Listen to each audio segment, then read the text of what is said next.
Hey there, how's it going? Great, how are you? Good. Can you introduce yourself, please? Sure. My name is Yana Tallon-Hicks. I am a sex writer and a sex therapist, and I have a book coming out called Hot and Unbothered, How to Think About, Talk About, and Have the Sex You Really Want. I love that. And we are also, I would consider us friends. We are friends. We are. We are friends, yeah. Yeah, we're friends. I have great news for you, Shaun. Okay, go ahead. I just found out very recently that I am allergic to cherries. So to bring everybody up to speed, the first time we recorded a podcast, which is when I used to actually travel to people and have the podcast conversations live, I went to your house in Turner Falls. Turner's Falls. I always Also known as Great Falls. Great Falls, Western Mass, which is fantastic. I love that part of the country. And we met for the first time in your apartment with your little dog, Brewster, and you insisted on eating cherries during the recording, which makes all sorts of weird mouth sounds. And you basically were like, deal with it. I'm hungry. Yeah. And that's it.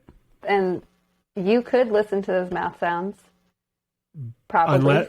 But no, because you are allergic to cherries. But now I'm allergic to cherries, so now you can't. You'll have to go into Shaun's archives to listen to my weird mouth sounds. I've never heard of anyone being allergic to cherries. Well, I'll tell you what it is. It's a pollen-related allergy that you could develop later in life. It's really sad for me. Yeah, I'm sad for you too because cherries are delicious. They're so good. Can you have Cherry Garcia ice cream? I am not a fan, so I don't care to know if I can or not. But I love fresh cherries, and it's cherry season. But lucky for you, I have no cherries to eat right now. Well, I think let's try to transition this to sex. Okay. Sometimes you really want something, and just because you want it doesn't mean you have to have it. True. I can cope with disappointment. Right. So, like, let's say you're in a relationship, you're in a committed relationship, and you want another partner, or you want to have sex with a stranger. Just because you want to doesn't mean you have to. Yes. And also just because you want to doesn't mean you can. I mean, you can. You just have to accept the repercussions of doing so. Yeah. Really smooth transition. I like to say that you can do anything at least once. Are we still talking about cherries, or are we talking about stranger sex? Anything, really. Okay. Anything. You could do anything once. I mean, with consent, yes. My personal policy is to try anything twice. Oh, I like that is also my policy. Because I feel like, all right, if we're talking about sex things, I try a sex thing. First time's really like a dry run. Right. Hopefully it's not dry, though. Yeah, hopefully it's not like too dry. But like, first time's a dry run. You're figuring it out. You're like, I'm trying this thing. Your focus is on trying the thing. Second time around, you can like make some adjustments. You're like less anxious about just like the straight up trying of the thing. And then it might go a little differently. If after the second time you're still like, it's not for me, like maybe you're done. I blew 5 dudes before I realized that it might not be for me. Sixth time could be a charm. The 6th time could be a charm. I'm not close to it, you know. I mean, I gave it the old college try, but yeah, I'm open to trying things more than once. Yeah, just to see how does that experience change. Also, I feel like with blowjobs, there's a lot of variables to be had. Dude, blowjobs are hard to give. I know, man. I can't. I get it now. Yeah, you're like the jaw, the neck. It's not called a job for nothing. What do you? No, seriously. What do you do with the hands, the balls? Like, whew. All kinds of stuff. But I, for a while there, I thought I was gay at some point, and I just decided to give it a good old college try. Yeah, and I don't think so. Well, you tried. I did, yeah. We support you. we're just going to jump right into a bunch of questions. Okay. You wrote a book. My experience with sex books started with The Guide to Getting It On. I think you're familiar with it. I am. And I think I even used some of the illustrations as masturbatory material. Oh, wow. When I was, I think I got it when I was like, my mom got it for me when I was 16. Uh-huh. Probably. And I think I remember enjoying some of the book. I don't actually remember much of it. I wonder if anyone will masturbate to the illustrations in my book. I tried. Did it work? Not yet. Don't tell Rebecca that, my illustrator. I'll try it again. I'm offended on her behalf.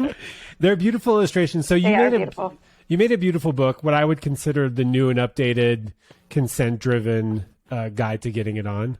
Yeah, I mean, not to I don't know the authors of the Guide to Getting It On, and I don't want to anger them or their loyal fans. I wasn't personally impressed with their consent take. That's all I'll say. Yeah. But, it's definitely thick like the Guide to Getting It On. Totally. Yeah, this is a nice, thick book. Yeah. Double C. Yeah, she looks good. She looks real good. She does look really good. Where do people get their sex ed, and where did you get yours? I mean, people meaning like the people of the world. The people of the world, yeah. The people of the world. I mean, people are getting, I can speak more to the U.S. because that's where I was born and raised. But people are getting some sex ed at school. Not really. I couldn't tell you the exact statistics off the top of my head. I post about them a lot on Instagram. But I think it's something like 39% of the U.S. states require abstinence-only education or something like that. I know the percentages around LGBTQ-focused sex ed are very, very low. Most school-based sex ed is about pregnancy prevention and STI prevention. And some schools are focusing on consent and communication a little more, which is cool. But most of the time it's we're kind of on our own. Yeah, I remember my sex ed being one or two classes freshman year taught by maybe the geology professor for some reason, there was no public health person.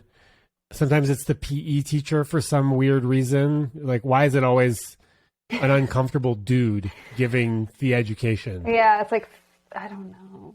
I remember having a sex ed class in school.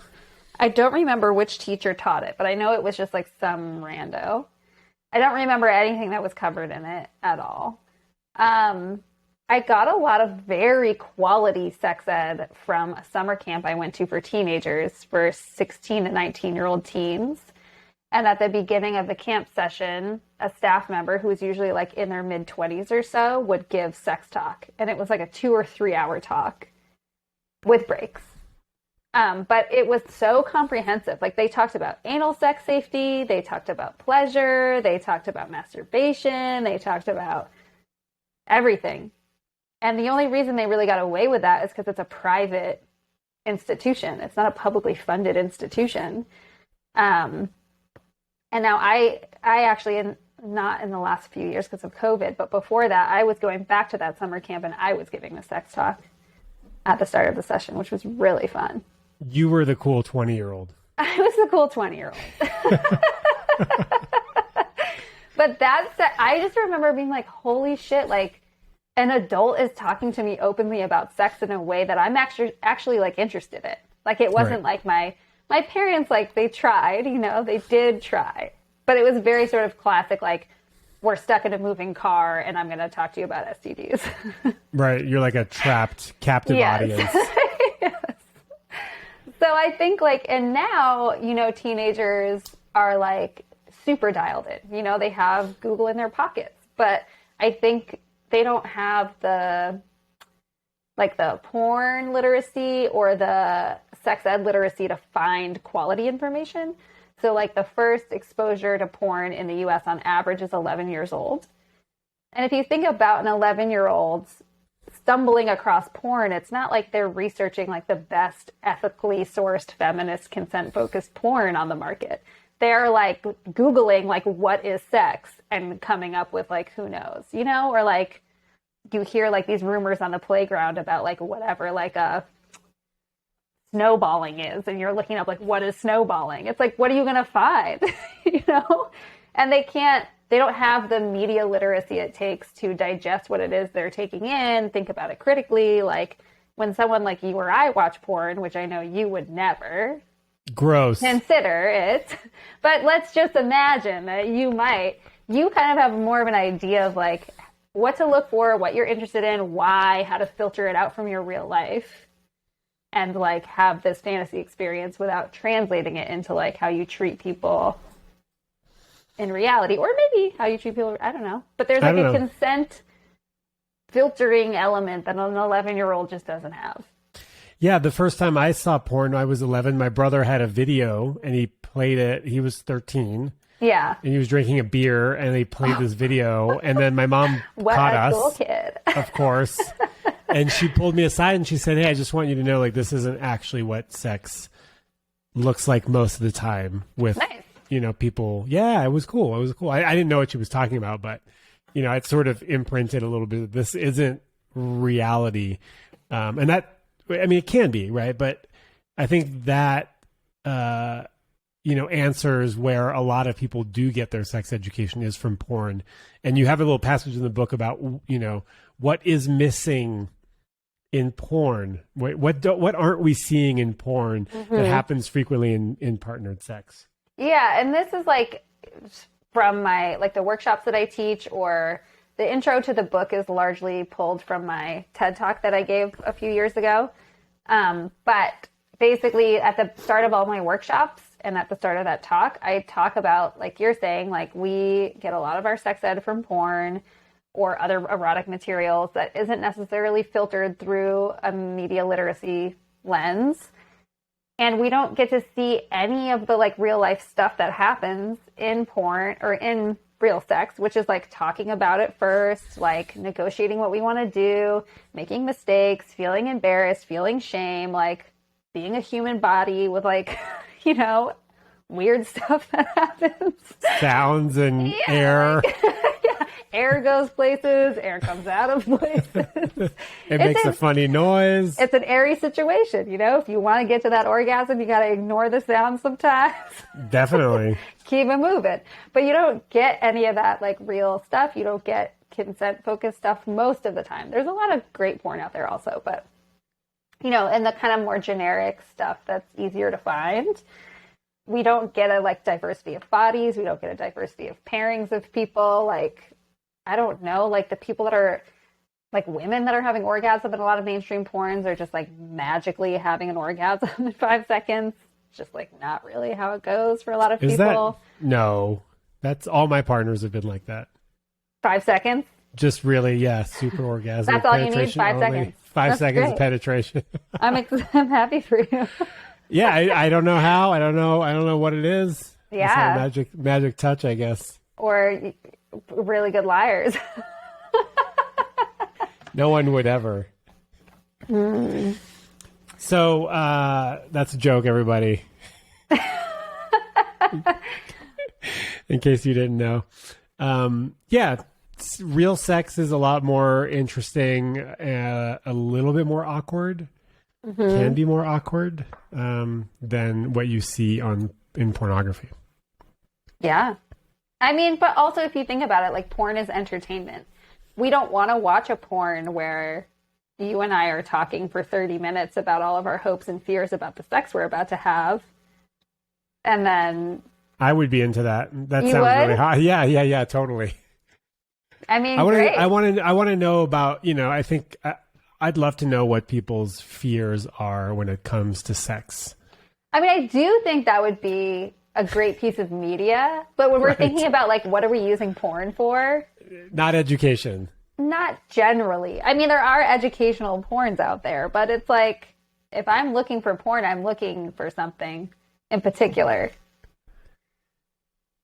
Switching subjects. Okay. Yeah, I'm really good at transitions. This is just like a real live sexual interaction.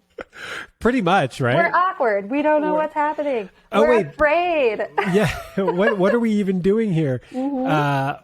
hopes and dreams. You talked about hopes and dreams.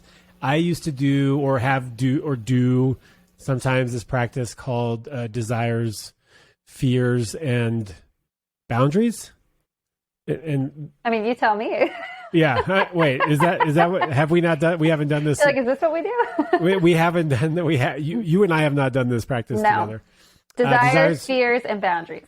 Yeah. So you talk about what you want, what you're scared of, and what you don't want. In this podcast, or like in my life?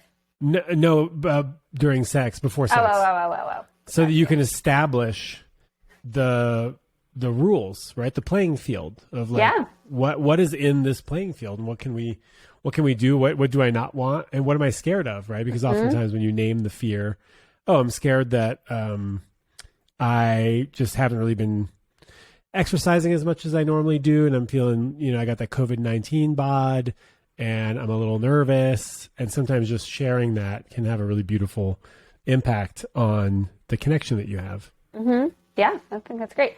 I also, in the book, there is a very extensive yes, no, maybe list in the middle of the book. It is a checklist of yes, no, maybes, some other questions that are good to talk to your partners about in terms of what you're hoping for. I love a yes, no, maybe list. You have jumped now to another question that I have on my list. I'm so sorry. No, it's good. This is good. On like, how do I even figure out what I want, right? How can I spice things up? What if I'm just used to having like pretty vanilla, quote unquote vanilla sex?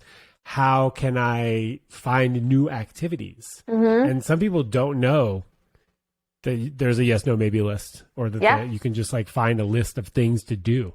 Well, I mean, the thing is like, it's really hard to just like, if you don't know what's available or what's possible, it's hard to just like come to it like out of nothing. It's kind of like a dinner menu. I feel like I'm better equipped to decide what I want if I have some options.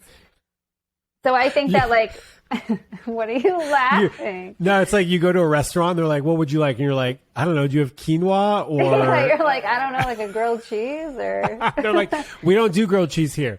Rather than giving you a menu and you're like, oh, whoa, like look at all these things I didn't even know were possible that I can totally ask for.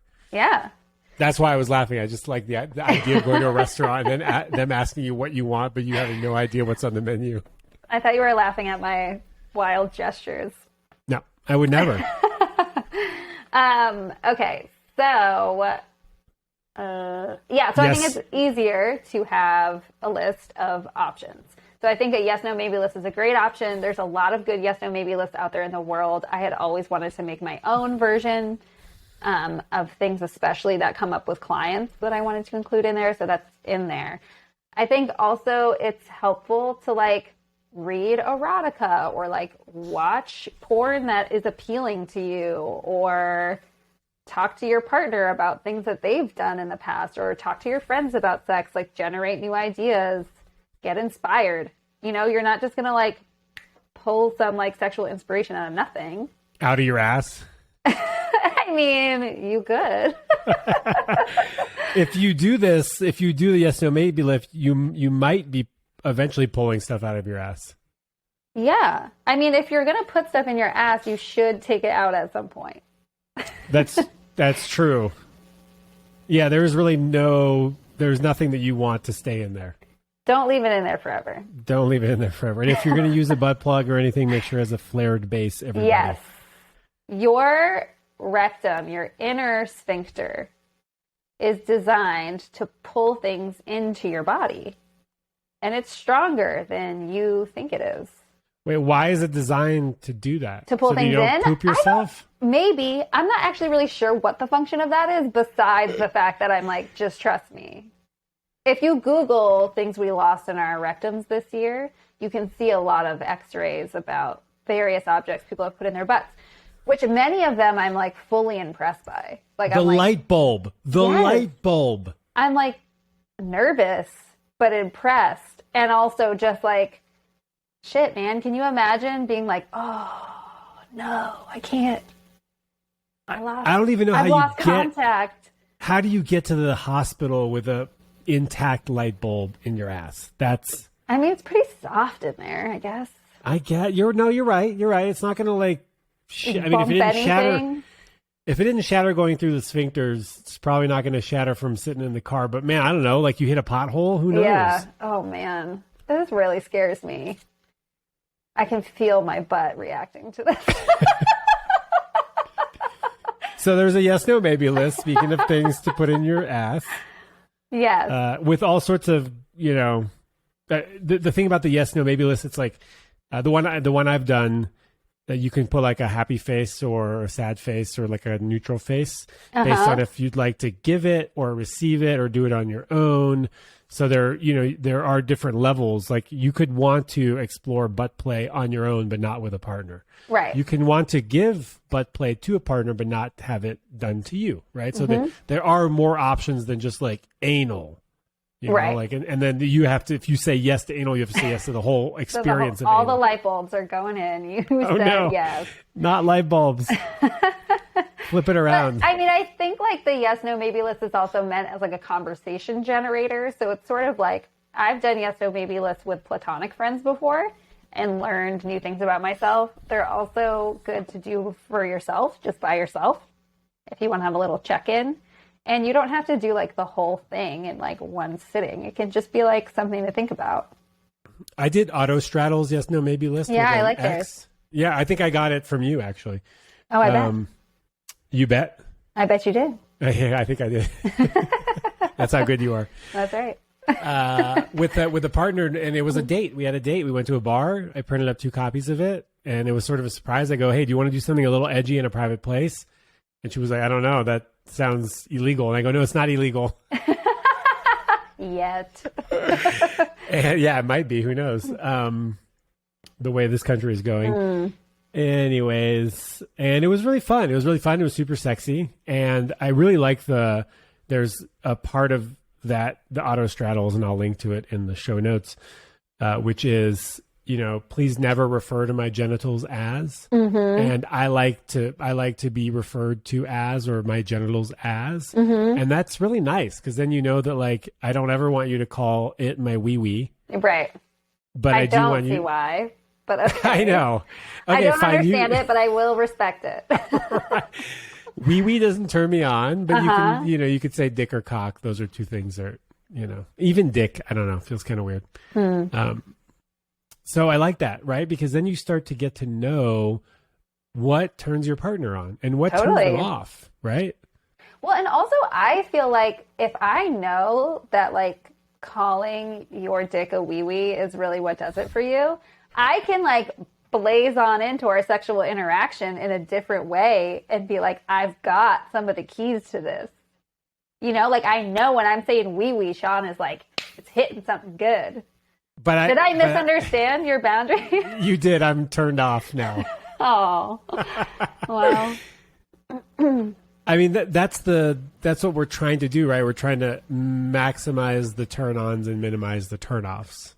Yeah, and also just getting equipped to show up to your sexual interaction. I think that like I hear from a lot of clients that are cis men that are not super confident or super experienced in sex, and they feel really insecure about that because there is such a cultural pressure for them to know everything without having had any conversation about it. How are you supposed to freaking do that? You were supposed to download the guidebook.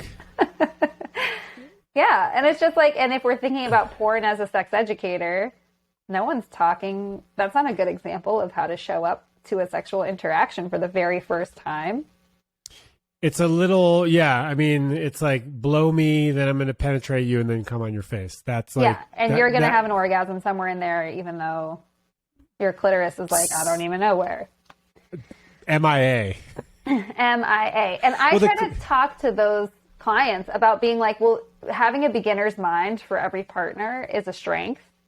That's a great place to start from. Don't assume that you like, even if you have like a lover who's like, you're the best lover I've ever had, and they like love all the tricks that you came up with or whatever. If you just like swirly do, the swirly do, the pretzel, the alphabet, yeah, all that stuff. Let's say one partner loves it, the swirly do alphabet pretzel, and you bring that over to your next partner, and you're like, I'm gonna blow your world apart with this thing. Just fucking wait for it. And they're like totally not into that. It's like, what is the point? It's a custom experience. And a lot of the time we're not equipped to customize it. Yeah. And I think maybe, there is some pressure for cis men to already know what to do without having much experience in how to do it. Or also, I think there's this issue that people aren't really talking about sex either before, during, or after it, which I think these are all beautiful times to talk about sex. And what happens is that the more you don't talk about it, the easier it is to continue not talking about it. Sort of like not going to the gym. It's really easy to continue not going to the gym. It does take some sort of overcoming inertia to have these conversations about your sex life. Yeah, I want to just bring something up that's also in the book, surprisingly. So, I mean, it's a thick book. There's a lot in the book. Everything's in the book. Can I tell you also why it's so thick? Did I already Wait, tell you? but first, let's not... Hey, everybody, it's not that thick. It's not too thick. Right? Don't let it scare you away that this book... It's not about the size. It's not about the size, though it is big. Yeah, tell me, why is it so thick? It's so thick because, well, first of all, there's a lot of worksheets in here because I wanted to make it applicable to people's actual lives. Also, the illustrations. But really, it's because I wrote this book in the thick of COVID on Google Docs. And I was like, cool, a 237-page book. That's perfect. Sent it to my editor. My editor was like, hey, Yana, like, you're a smart lady. You have a master's degree. You wrote this whole book about sex. However, you didn't think about the fact that book pages are quite small. And so this book is actually not 237 pages. It's like 400 pages. 437 as... Who knows, though? You're this counting. Is a galley. This is a galley, but also those are all the notes, the resource section. I have a really long acknowledgement section because, like, I was just too sentimental. Your name is in there. Did you see it? I did. Yeah, that's actually the first thing. That was the first page I read. Aww. Am I in this book? You're like, I don't care. Am I in it? So, but all that to say is that it is a complete book, but don't let the size scare you away. Yeah, don't be scared. Honestly, you can jump around. I encourage you to jump around. And I tried to make it very easy to read. There's a lot of personal stories in there. Hopefully there's some like LOLs.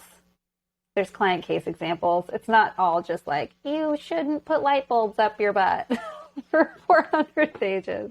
It's not a shamey book. And the illustrations are really nice. I'm sorry that it wasn't... I didn't actually try to masturbate to them. So, well, I lied. Thank you for telling us. If anyone does, I'm sure... Oh, it'll Shaun happen. Wants to hear I do, yeah. Call me. Leave Call me a in. voicemail. So how do we start talking? Because how the subtitle is how to think about, talk about, and have the sex you really want. How do you start talking about sex if you've never done it in your relationship? That's always something that people struggle with. Well, I want to answer this question, but I also cut myself off like I always do. So I want to backpedal just a little bit. Yeah. But it kind of answers your question. So you were saying people should talk about sex before, during, and after sex. Yeah. I was just going to say that in the book I talk about the after sex talk is called a sexual feedback conversation. Ooh, sexy.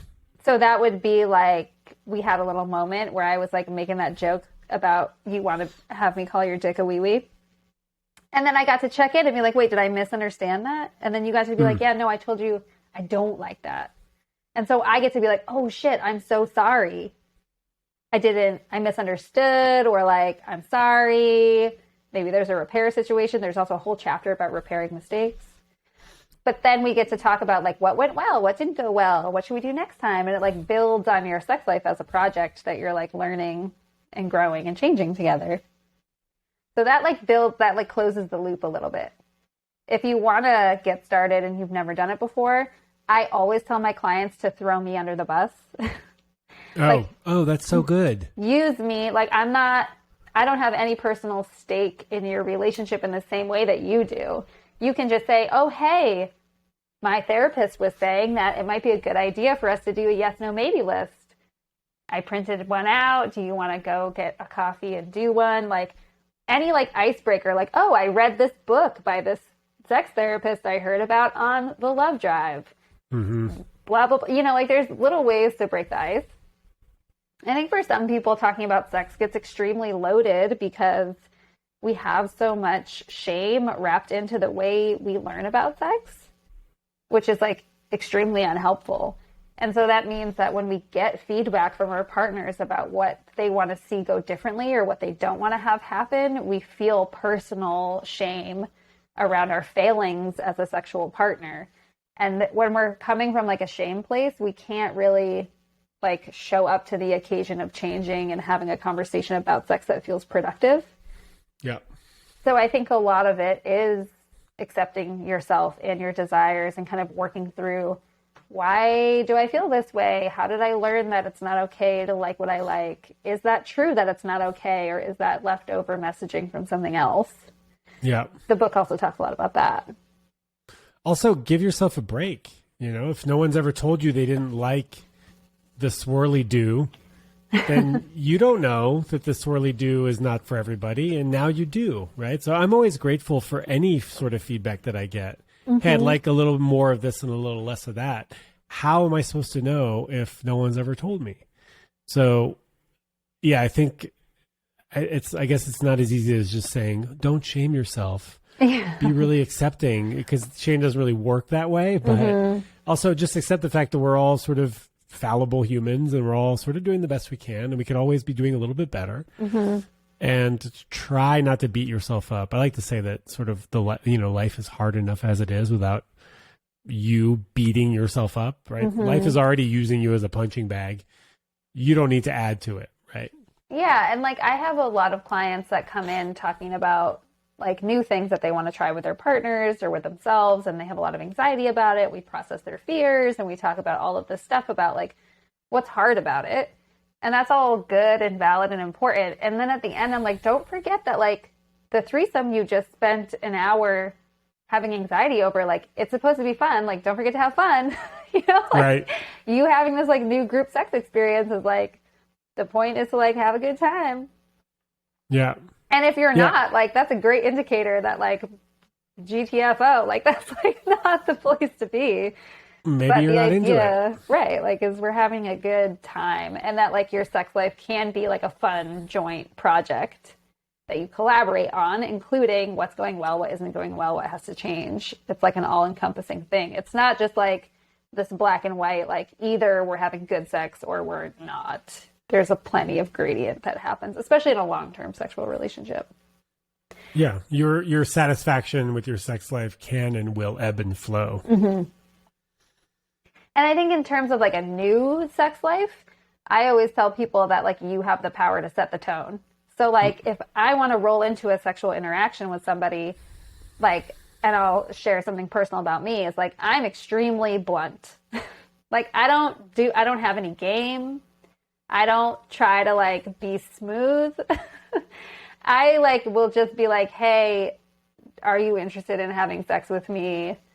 And then talk about it. And I'll be like, what are you into? What are you not into? This is what I'm into. This is what I'm not into. Like, what do you think? And sometimes people are kind of taken aback and they're like, whoa, they feel nervous because they just haven't had that kind of open conversation before. It feels different and foreign, but it doesn't feel, it's usually like welcome, you know? They're like, oh, this is interesting. I've never just like, you know, talked about it. Right. And then in the transition moment, it's like, do you need some water? Should we pee? Like, let's wash our hands. Let's brush our teeth. They're like, yeah, do you snack need a time? Snack? Does the dog have to go out? Like, meet you up there. Hold on, let me do a thing. I got to call my dad real quick. But to me, like, that is my most genuine self showing up. And, like, I think that after that, there can be more like organic. Once you get to know somebody's sexual style and their general boundaries, there's a little less kind of robotic talking about it. But you have the power to set the tone. So like if you want to show up and be like, this is how I show up to sex, like, are you into matching me in this, or is this like not your style? Like, you're kind of testing your compatibility from the start. Yeah. Yeah, I'm also I don't want to say I don't have game, because I think I could probably turn it on, but I also prefer to kind of cut through a lot of the early phase ambiguity stuff. It makes me nervous. It's just awkward. Like, I'll just say, look, I'd love to get naked with you. Is that something that you're interested in? And then they'll be like, yeah, actually. Thank you. I thought we were going to Netflix and chill, and you were going to do the weird thing where you put your hand on my thigh, and it's sort of weird. There's a 30-minute transition to making out, Yeah.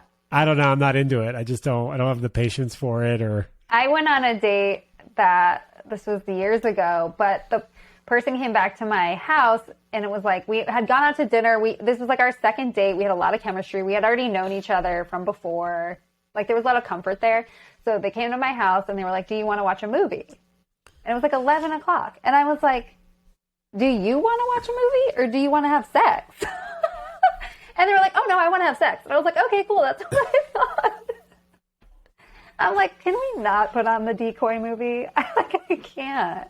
Also, what are we picking here? Yeah, what are we watching? Well, these days we're picking the original Top Gun for sure. But well, I don't know. Their actual exact recommendation was they wanted to watch The L Word.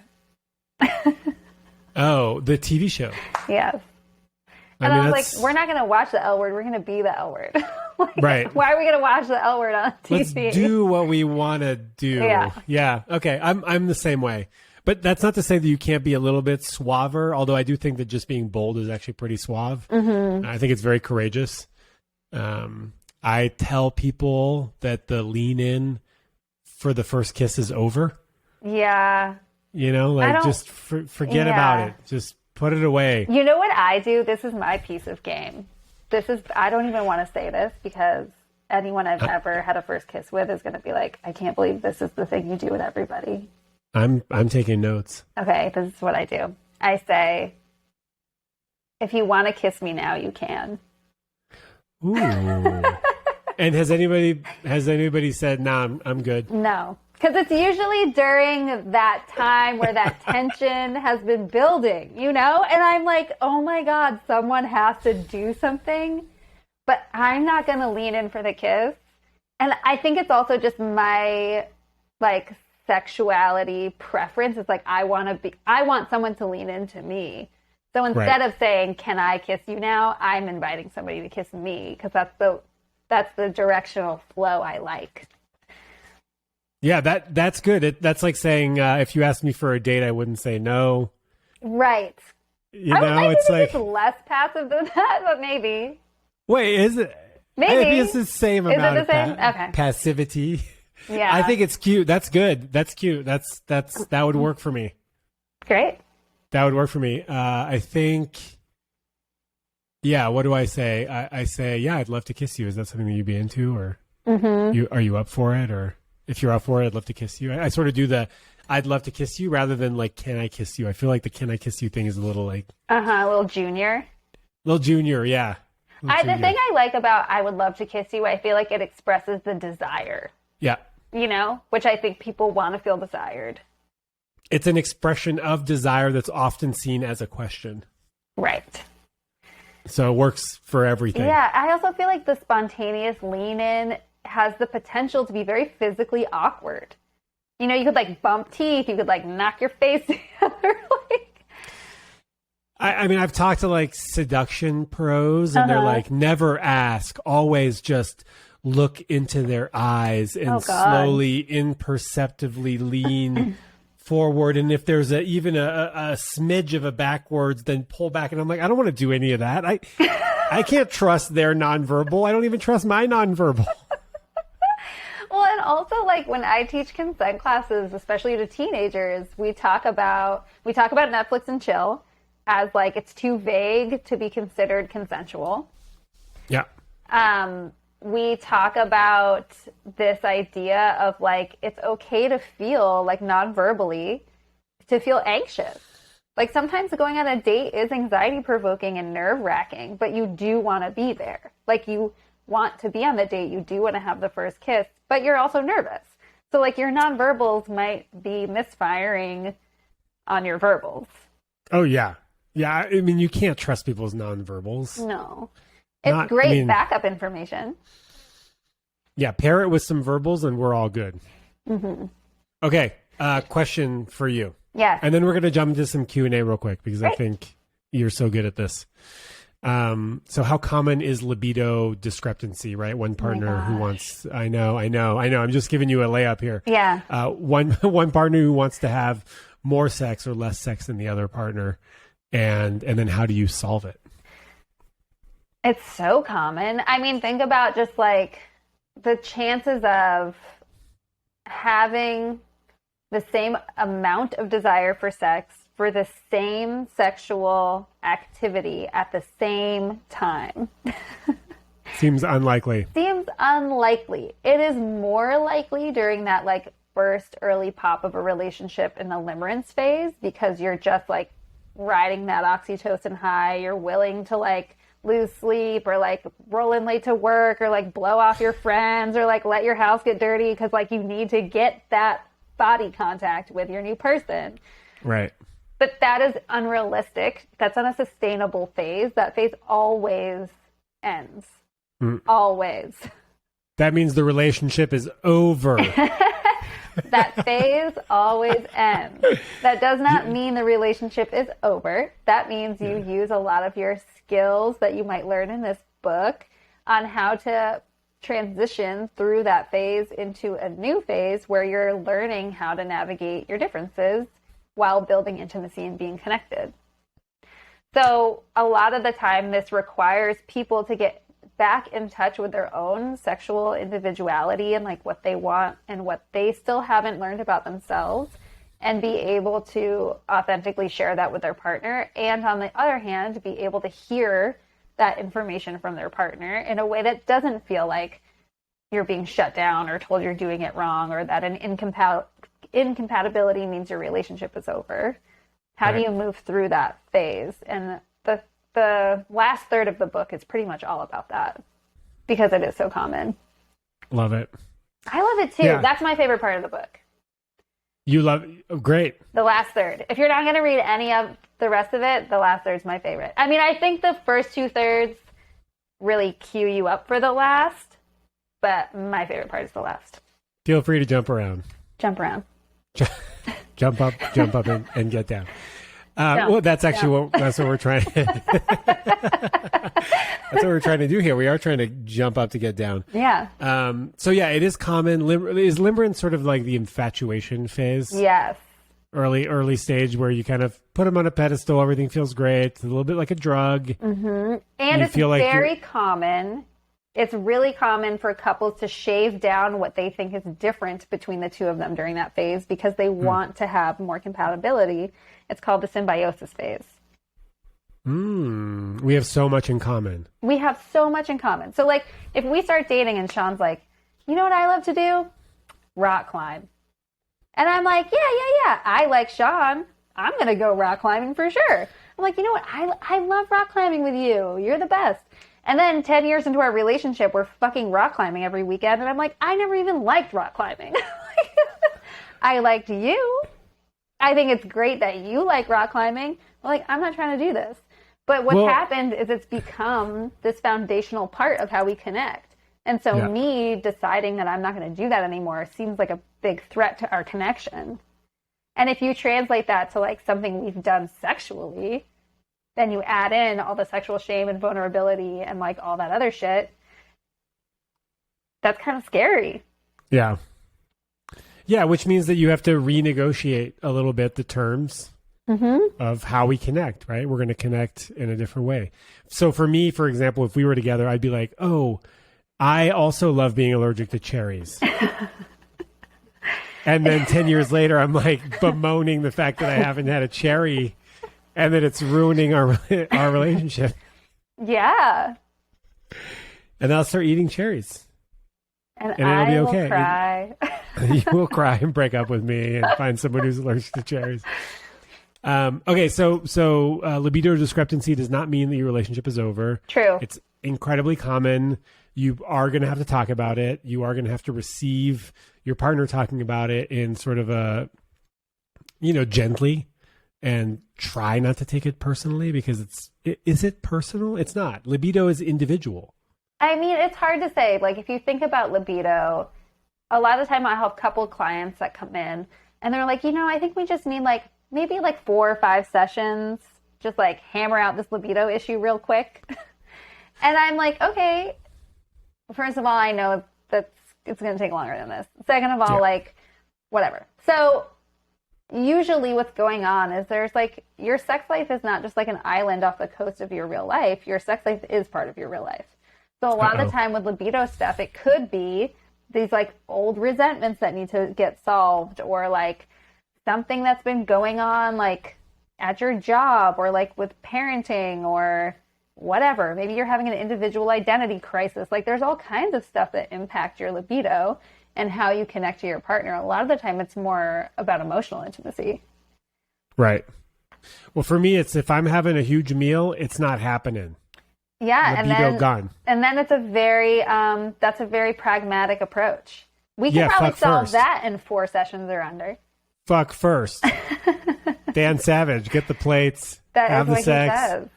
Yeah. Have a snack first. Mm-hmm. I like to check in and go what's your hunger level? Do we have time to have sex before dinner? Uh-huh. My theory is that the perfect time to have sex is 4 p.m. I was just thinking, pick a number. It's probably going to be 4. Yeah. 4 is good. 4 is a great time to get naked. 4 is a great time to get horizontal. I feel like your energy is at a good place. You're kind of past that 2 o'clock, 3 o'clock slump. Yeah. You've maybe had your afternoon snack and coffee situation. You've had a cookie. But it's not quite dinner. 4 o'clock. 4 o'clock.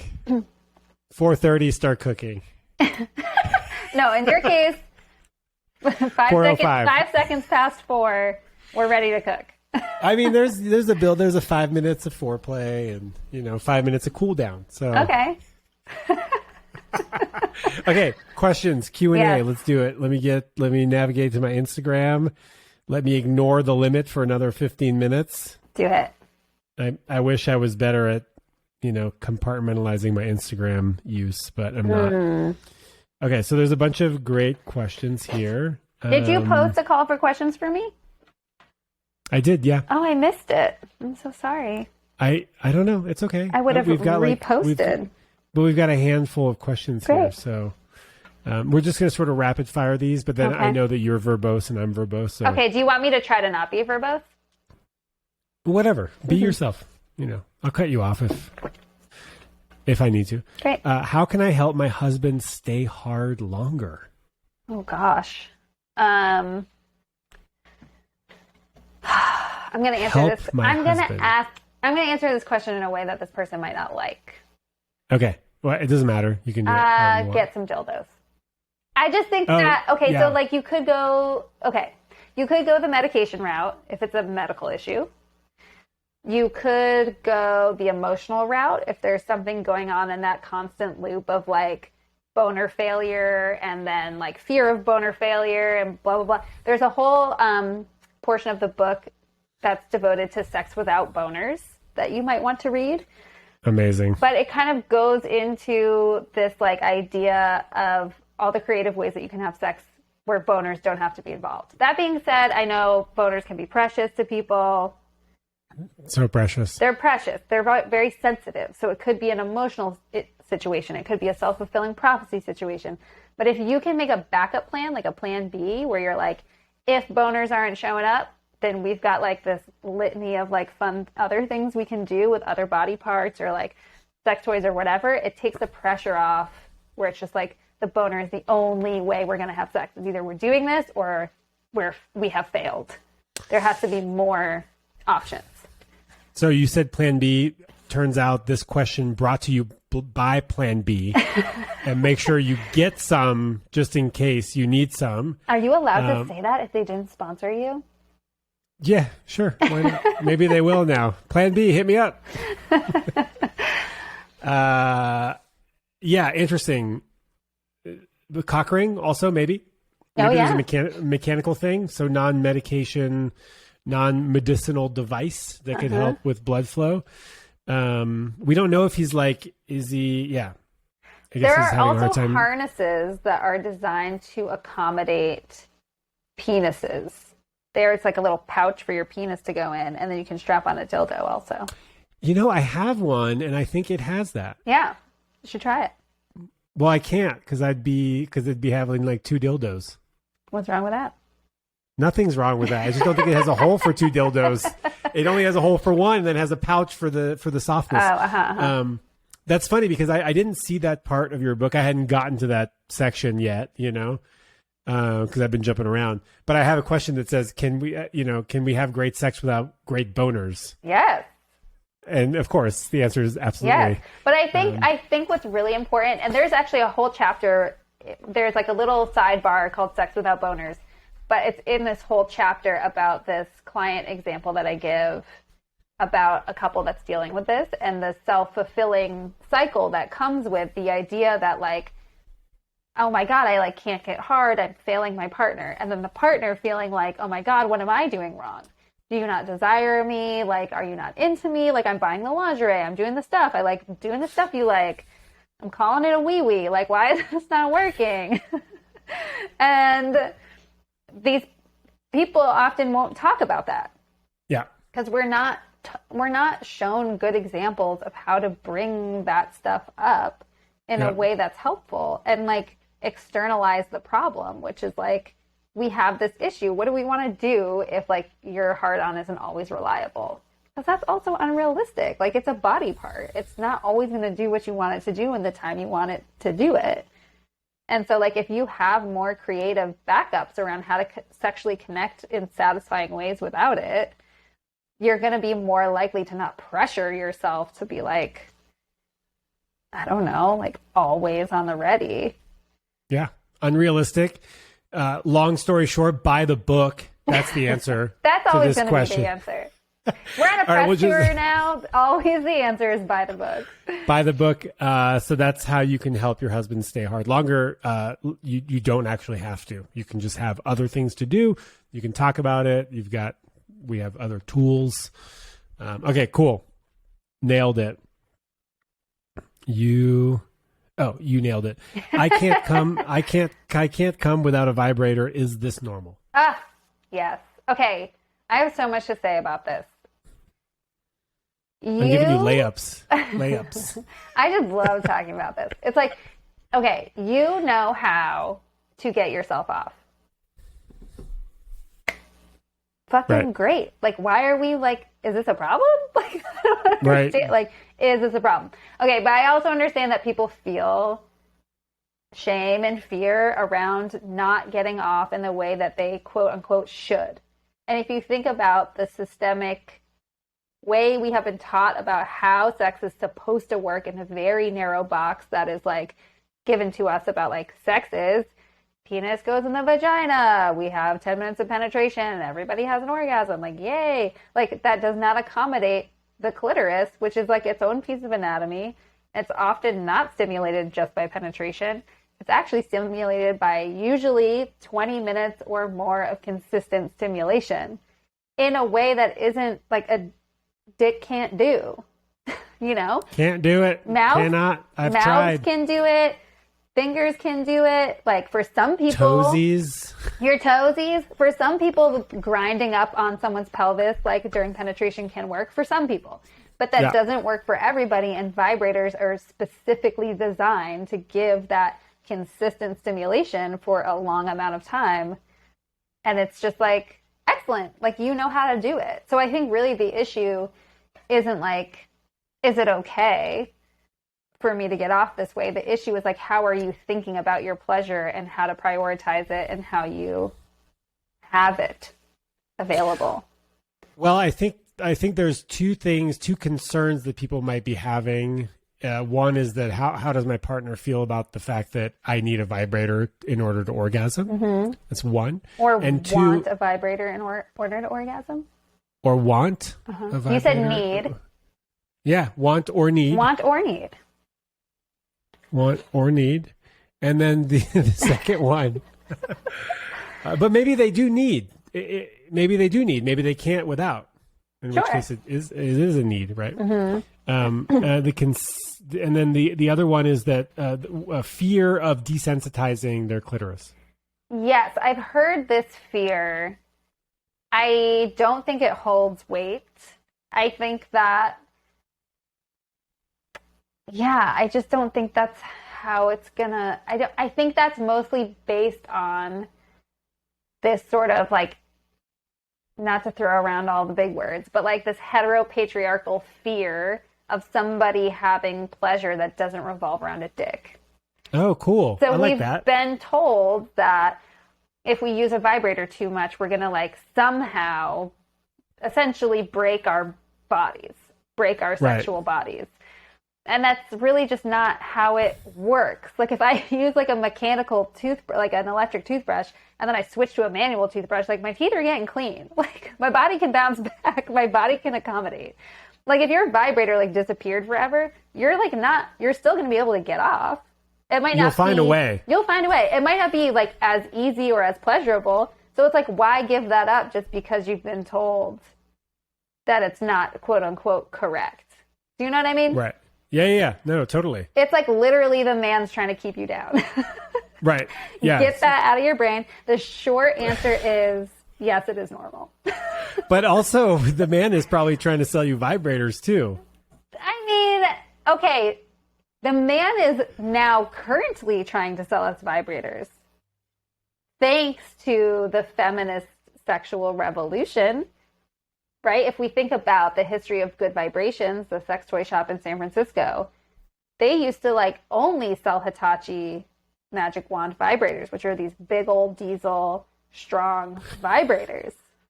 And with the price of gas these days. I will just say Hitachi came out. I'm sorry, they're not branded as Hitachi anymore. They're just branded as magic wands. They came out with a mini rechargeable, and it's awesome. Is it really? It's great. Okay, I digress.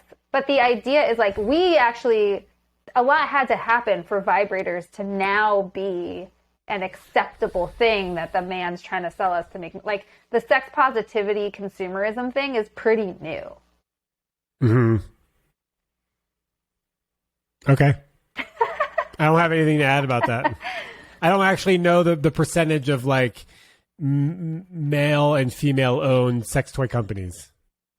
I mean, I don't either, but I'm just saying like we're talking about like the man in terms of like capitalism. That's what I'm talking about. And that's usually a man anyways. It's usually Sure. a male dominated company. But okay, so here's the other thing about vibrator orgasms. If you are somebody who is like, I really want to have a more diverse way of having an orgasm, you could take a break from your vibrator and try other things. But just like throwing your vibrator away because you're worried that it's not like the dainty, like proper way to get off, I'm not into that idea. Yeah, if you're able to have an orgasm with a vibrator, amazing. Have it. Have more. There's some people who struggle having orgasms. Yeah. So. Okay. Constantly in my head about the way I am during look and feel. Wait, what? I don't understand the question. Constantly in my head about the way I look and feel during sex. Okay. we had to flip-flop reword some that. thing. Okay, constantly in my head about how I look and feel. Yeah, during sex. Like how the other person is, like how my body feels to the other person, or how I feel, do you think? I think let's just go with I'm in my head about the way I look when I'm having sex. Great. Okay, first of all, legit, we've all been like spoon-fed a variety of reasons to be insecure about our bodies, especially our sexual bodies. So I think some of this is being like the ongoing practice of being kind to yourself for even having that anxiety in the first place, I think goes a long way. I also think that it's important to remember that sex can be like a somatic experience and that it's okay to request to have lights off or eyes closed or blindfolds or something that helps you get in your own body as like a step towards more body acceptance in your sex life. Love it. Because maybe having like full-blown lights on sex where you're like spreading out all your body parts for everybody, that's a vulnerable scenario. And maybe it takes more trust building with that partner before you can do that. So I think there's a variety of ways. I also think it's helpful to talk to your partner just about feeling insecure about that, or asking for like physical affirmations that feel good to you. But that's kind of like a Shaun piece of advice. Yeah, wow. I was just going to say, that's what I would say. Name it to tame it. Yeah, right? on and say, brand. look, I'm feeling a little uncomfortable with my body, and that's just kind of where I'm at. I don't really want it to stop me from having fun, but sometimes I get in my head a little bit, and I just wanted you to know that. Yeah, and sometimes I think it can be helpful, like, to think about ways that your partner could help you, like, kind of snap out of that, like get more somatic. Like if you notice that you're cognitively sort of spinning out about something, you could have a code word, or you could have like a physical like tap system, or you could just be like, I'm doing it again. And then your partner could like pivot to like doing your favorite position that doesn't make you feel insecure, or like kissing you deeply, or like something that gets you back in your body zone and out of your like anxious zone. Get out of that head zone and into that head zone. Whoa, okay. What's the deal with squirting? Is there a method to making it happen? There is. Oh, nice. The deal with it is this. Okay. I'm taking notes. So the G-spot, there's a little guide to the G-spot in the book. Shut up. And there is also a personal story involving squirting and yours truly in the book. Ooh. If anyone wants to read it, it's there. Okay, perfect. So the deal is we're thinking about 2 knuckles deep. 2 knuckles is not very deep. The G-spot is more shallow than you think. Mm. You want to reach a little curve. You want to reach up towards the belly button, right? Internally and inside the vagina, up towards the belly button. And then like kind of like a bit of pressure and a pulling movement, customized to what your partner likes, right? All the pressure, location, talk.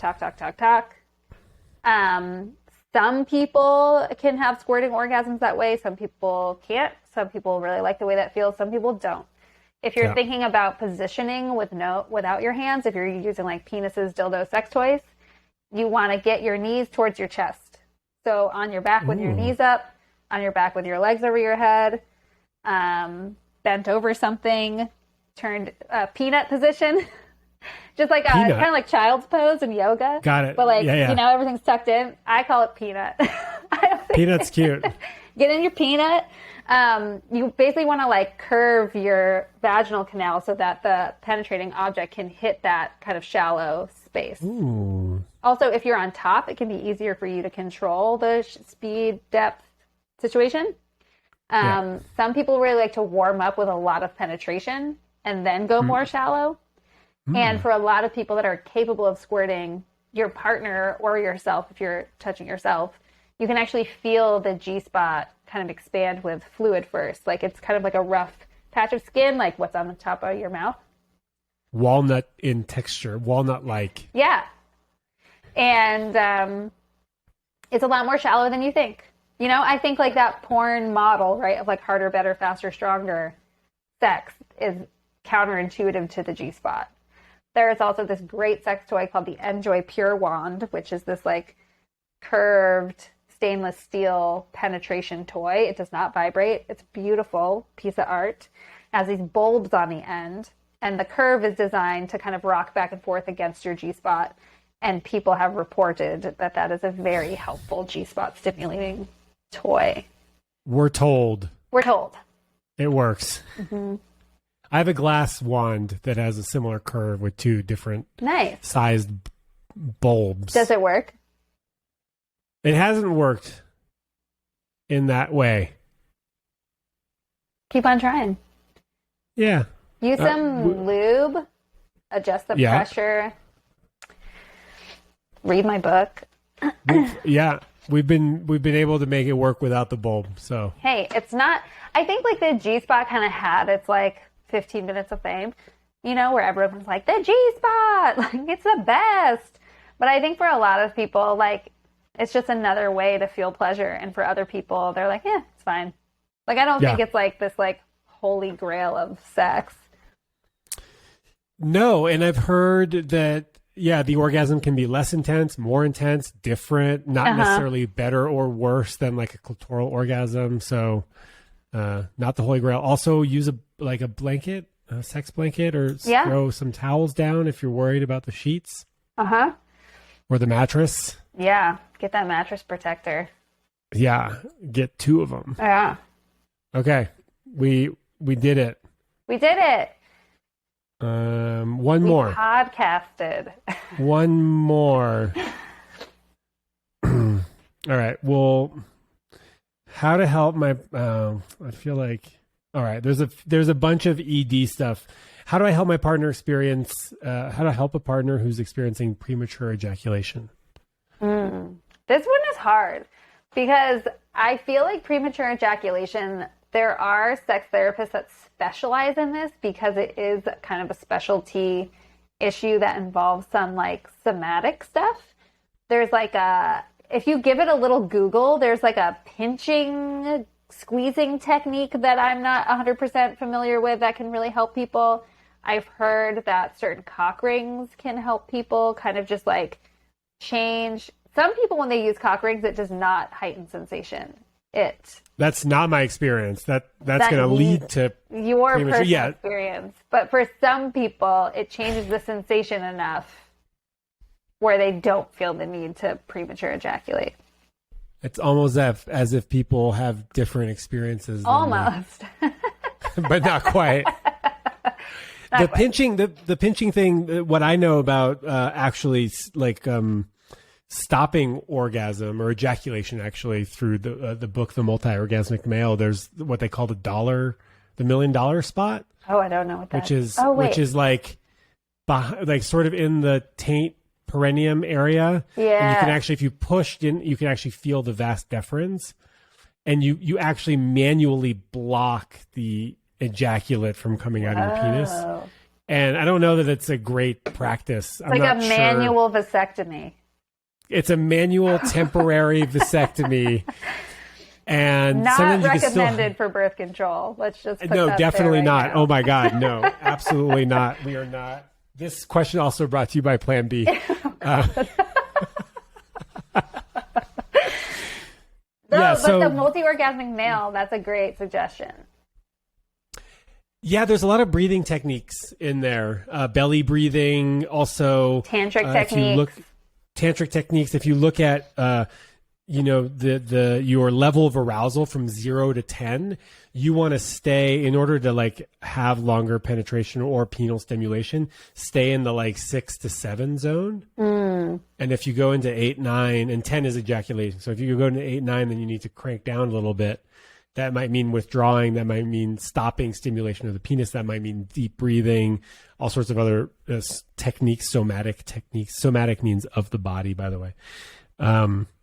So yeah, there are some things that you can do, but the penis haver has to be willing to do this work. Yeah. Right? It's not just going to, nothing really solves itself or gets better on its own, right? Like, I don't know many things that just like improve on their own.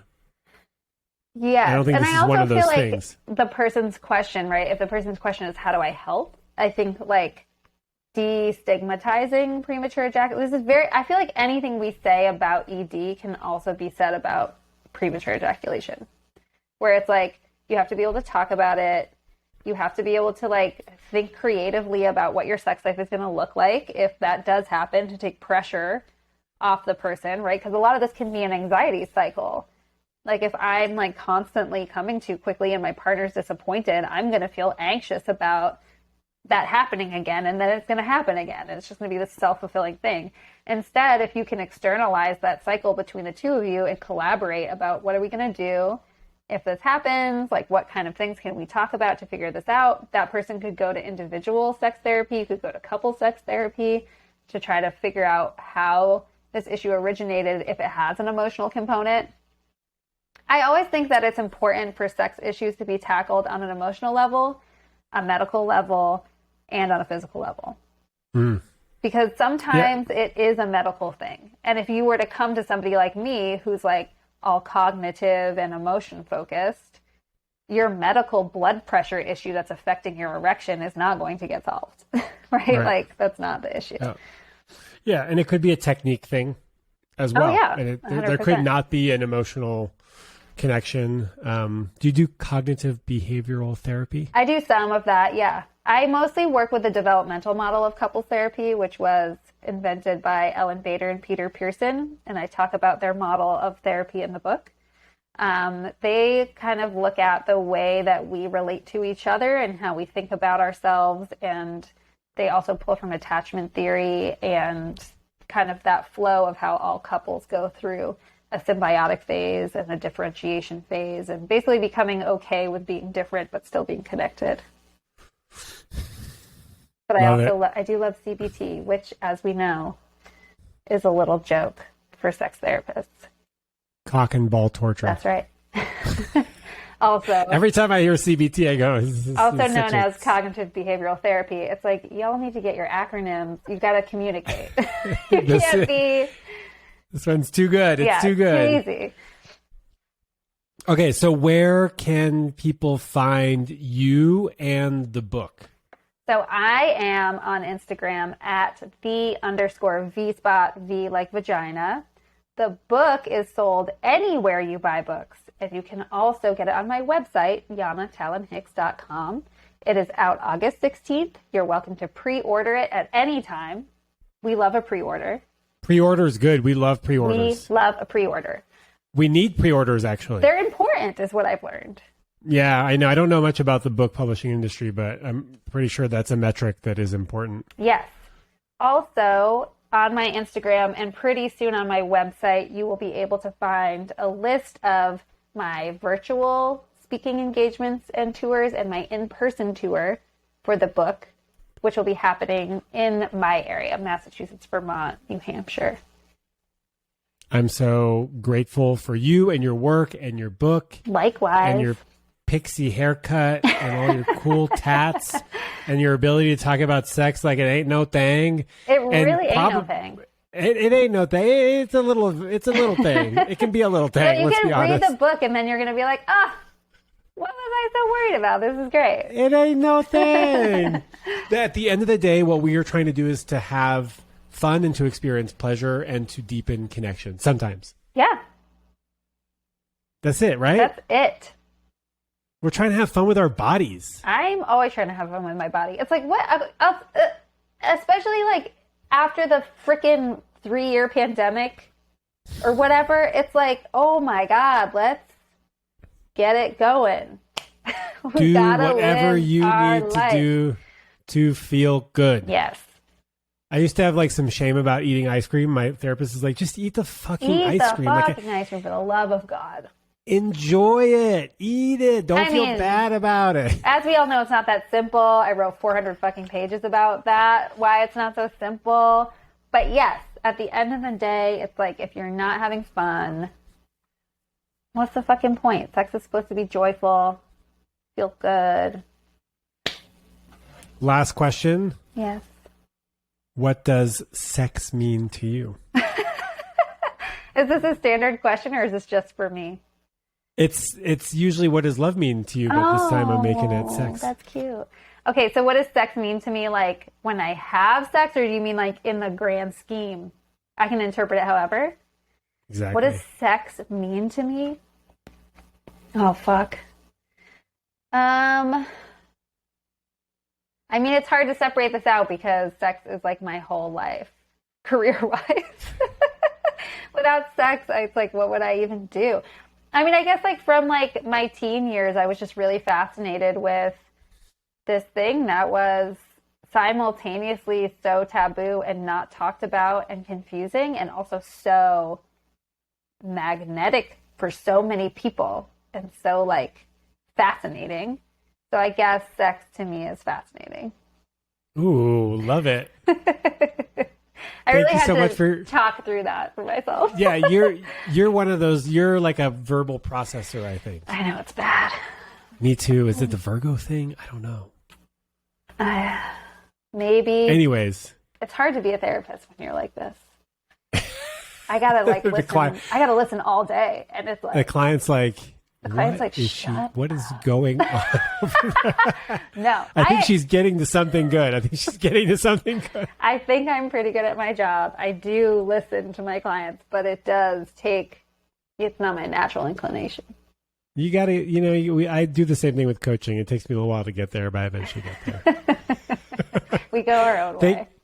Thank you so much for your time and your wisdom and your lovely energy and all of your knowledge. Thank you. Okay, bye. Bye.